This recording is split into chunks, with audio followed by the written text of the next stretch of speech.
କିଛି ବିଷୟ ଆପଣଙ୍କ ନିକଟ ରଖିବାକୁ ଚାହେଁ, ଯାହା ହଉଛି ପ୍ରାର୍ଥନାର ଶକ୍ତି, ତା ପାୱାର ଅଫ ପ୍ରେୟାର। ଅନେକ ଅଛନ୍ତି ପ୍ରାର୍ଥନା କରନ୍ତି, କିଏ 2 ଘଣ୍ଟା, କିଏ 3 ଘଣ୍ଟା, କିଏ 4 ଘଣ୍ଟା ମଧ୍ୟ ପ୍ରାର୍ଥନା କରନ୍ତି। କିନ୍ତୁ କଣ ଜାଣିଅଛନ୍ତି ଯେ ପ୍ରାର୍ଥନା କରିବା ଦ୍ୱାରା ଆମ ଜୀବନ ମଧ୍ୟରେ କଣ କଣ ହେଇଥାଏ ବା କଣ କଣ ଘଟିଥାଏ? ପ୍ରାର୍ଥନା କିପରି ଆମ ଜୀବନକୁ ପରିବର୍ତ୍ତନ କରିଥାଏ ବା ବଦଳାଇଥାଏ? ଆସନ୍ତୁ ମୋର ପ୍ରିୟମାନେ ଜାଣିବା।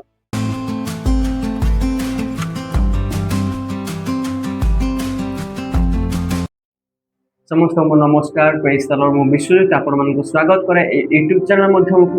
ମୋର ପ୍ରିୟମାନେ, ପରମେଶ୍ୱରଙ୍କ ଦାସଙ୍କ ଦ୍ୱାରା, ପରମେଶ୍ୱରଙ୍କ ଦ୍ୱାରା ଯେଉଁ ବାକ୍ୟ ମୁଁ କିଛି ଶିକ୍ଷା ପାଇଅଛି, ସେଥିମଧ୍ୟରୁ କିଛି ବିଷୟ ଆପଣଙ୍କ ନିକଟ ରଖିବାକୁ ଚାହେଁ, ଯାହା ହେଉଛି ପ୍ରାର୍ଥନାର ଶକ୍ତି, ତା ପାୱାର ଅଫ ପ୍ରେୟାର।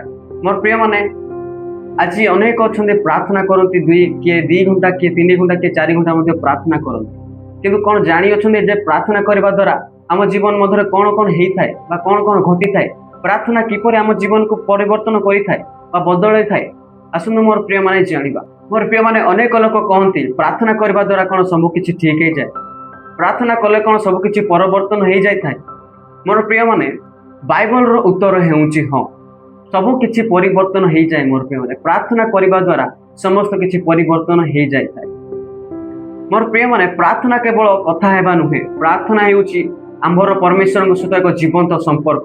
ଯେତେବେଳେ ଆମେ ବିଶ୍ୱାସ ଦ୍ୱାରା ପ୍ରାର୍ଥନା କରୁ, ସେତେବେଳେ ପରମେଶ୍ୱର ଆମକୁ ଉତ୍ତର ଦିଅନ୍ତି, ସେ ପ୍ରାର୍ଥନାକୁ ଶୁଣନ୍ତି। ମୋର ପ୍ରିୟମାନେ, ପରମେଶ୍ୱର ଆମକୁ ଶୁଣନ୍ତି ଏବଂ ନିଜ ଇଚ୍ଛା ଅନୁସାରେ ଆମ ଜୀବନ ମଧ୍ୟରେ କାର୍ଯ୍ୟ କରିଥାନ୍ତି। ମୋର ପ୍ରିୟମାନେ, ବହୁତ ଲୋକଙ୍କ ଜୀବନରେ ଦୁଃଖ, କଷ୍ଟ, ରୋଗ, ଅଭାବ, ଅନେକ ପ୍ରକାର ଅଶାନ୍ତି ରହିଅଛି। ମୋର ପ୍ରିୟମାନେ, କିନ୍ତୁ ବାଇବଲ ଆମକୁ ଶିଖାଏ ଯେ ପ୍ରାର୍ଥନା ମାଧ୍ୟମରେ ଆମେ ପରମେଶ୍ୱରଙ୍କୁ ସାହାଯ୍ୟ ମାଗିପାରିବା, ଶାନ୍ତି ଓ ଶକ୍ତି ପାଇପାରିବା। ମୋର ପ୍ରିୟମାନେ, ସେ ଦୁଃଖ ପାଇଁ, ସେ କଷ୍ଟ ପାଇଁ, ସେ ଅଭାବ ପାଇଁ ପରମେଶ୍ୱରଙ୍କ ନିକଟରେ ଆମେ ପ୍ରାର୍ଥନା କରିପାରିବା। ସେ କଷ୍ଟକୁ ଆମେ ଆଉଟ୍ କରିପାରିବା ପରମେଶ୍ୱରଙ୍କ ନିକଟରେ ପ୍ରାର୍ଥନା କରିକି।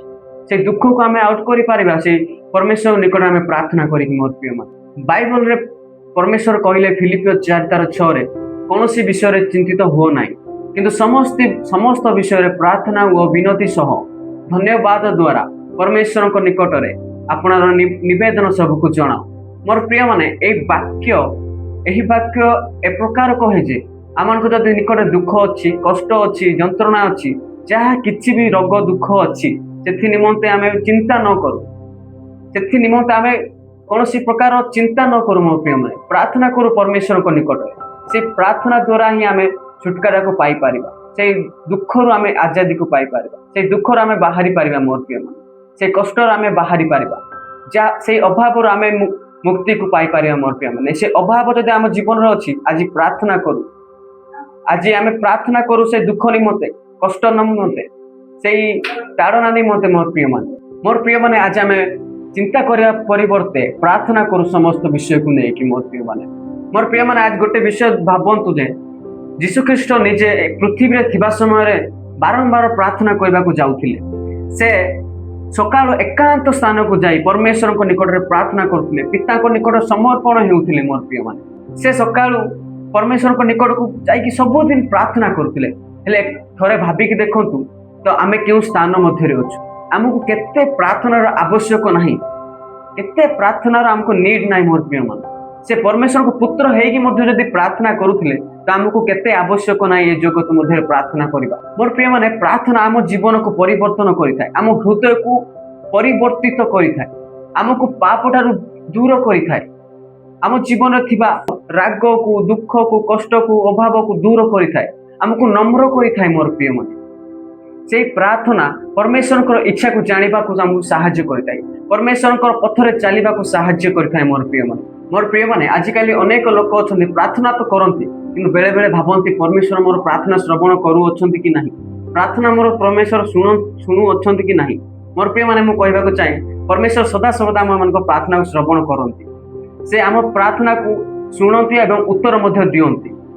କେତେବେଳେ ତାଙ୍କର ଉତ୍ତର ହଁ କେବେ ନା କେବେ ଅପେକ୍ଷାରେ ରହିଥାଏ। ମୋର ପ୍ରିୟମାନେ, କାରଣ ସେ ଜାଣିଅଛନ୍ତି ଯେ ଆମକୁ କୌଣସି ବିଷୟ ଆବଶ୍ୟକ, କୌଣସି ବିଷୟ ନାହିଁ, ସେ ଆମକୁ ସର୍ବ ଉତ୍ତମ ବିଷୟ ଦେବାକୁ ଚାହାନ୍ତି। ମୋର ପ୍ରିୟମାନେ, ଆମେ ବାକ୍ୟରେ ଉଦାହରଣ ମାଧ୍ୟମରେ ଦେଖିପାରିବା ଯେ ଏଲିୟ ବିଶ୍ୱାସ ମାଧ୍ୟମରେ ପ୍ରାର୍ଥନା କଲେ ଓ ପରମେଶ୍ୱର ଆକାଶରୁ ବର୍ଷାକୁ ଦେଲେ। ମୋର ପ୍ରିୟମାନେ, ଆଉ ଗୋଟେ ବିଷୟ ଆମେ ଦେଖିବା, ସାଉଲ ଯେତେବେଳେ ପ୍ରାର୍ଥନା କରୁଅଛନ୍ତି 3 ଦିନ ଦିବାରାତ୍ର ଫାଷ୍ଟିଂ, ଆଉ ପରମେଶ୍ୱର ତାହାଙ୍କର ପ୍ରାର୍ଥନାକୁ ଶ୍ରବଣ କଲେ ଆଉ ତାର ଚକ୍ଷୁକୁ ମଧ୍ୟ फेरई देले।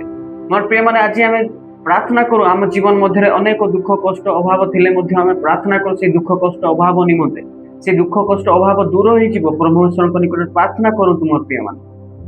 मोर प्रिय माने यह आमको शिखाई जे विश्वास द्वारा करा प्रार्थना उत्तर नहीं कि आसी थाए। मोर प्रिय विश्वास द्वारा करा प्रार्थना रे महान शक्ति अच्छी। मोर प्रिय माने जदि आपण आज निराश बा एकाकी बा कौन सी रोग रे कौन सी समस्या रे अछंती तेबे हार मानतु नहीं। मोर प्रिय माने प्रार्थना आरंभ करंतु परमेश्वर आपन को सुनु अछंती परमेश्वर आपन को प्रार्थना को श्रवण करू अछंती। मोर प्रिय माने से आपन को लुह को देखु अछंती से आपन को हृदय को जानती। मोर प्रिय माने प्रार्थना केवल आशीर्वाद पाइबार माध्यम नुहे। मोर प्रिय माने परमेश्वर को सह चलिबार एक उपाय अटे एक पथ अटे। मोर प्रिय माने प्रतिदिन किछि समय परमेश्वर पई रखंतु। मोर प्रिय माने ताको धन्यवाद दियंतु निज पाप स्वीकार करंतु निजर आवश्यकता को जणांतु एवं अन्य मानक पई मध्ये प्रार्थना करंतु। मोर प्रिय माने जेतेबेले आमे नियमित भाव में प्रार्थना करू सेतेबेले आम हृदय को आम मन को शांति आसे